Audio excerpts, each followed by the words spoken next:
ഇവിടുത്തെ ആൾക്കാർ വന്നിട്ട് പറഞ്ഞ് ഇവിടെ 13 പേര് മരിച്ചേക്കണേ, 14ാമത്തെ ആളുടെ പേര് എഴുതാൻ വേണ്ടി പോണേന്ന് പറഞ്ഞു. ഒന്നും കൂടി സങ്കടം എന്ന് പറഞ്ഞാൽ പറയാൻ പറ്റാത്തൊരു സംഭവമായിരുന്നു.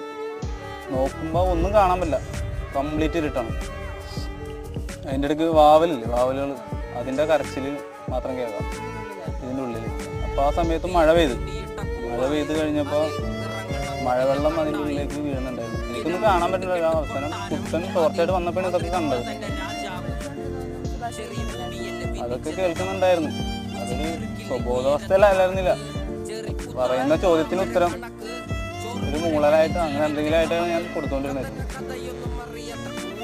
പിന്നെ മഴ പെയ്ത് അതിൻ്റെ ഉള്ളിലേക്ക് വെള്ളം വീണുകൊണ്ടിരുന്നുണ്ടായിരുന്നു. അതിൻ്റെ ഇടയ്ക്ക് കല്ലും വീണുണ്ടായിരുന്നു. ഇത് ടോർച്ചായിട്ട് വന്നപ്പോൾ ഞാൻ കണ്ടത് കല്ല് വീണേൻ്റെ ടക്ക് ടക്ക് എന്നുള്ള ഒരു ഒച്ച മാത്രം കേൾക്കാൻ പറ്റും. അത് ആ പാറയുടെ ഇടുക്കിൽ ഇടിച്ച് താഴത്തേക്ക് പോയിക്കൊണ്ടിരിക്കുന്നു. ഞാൻ എന്തിലോ തങ്ങിക്കണേ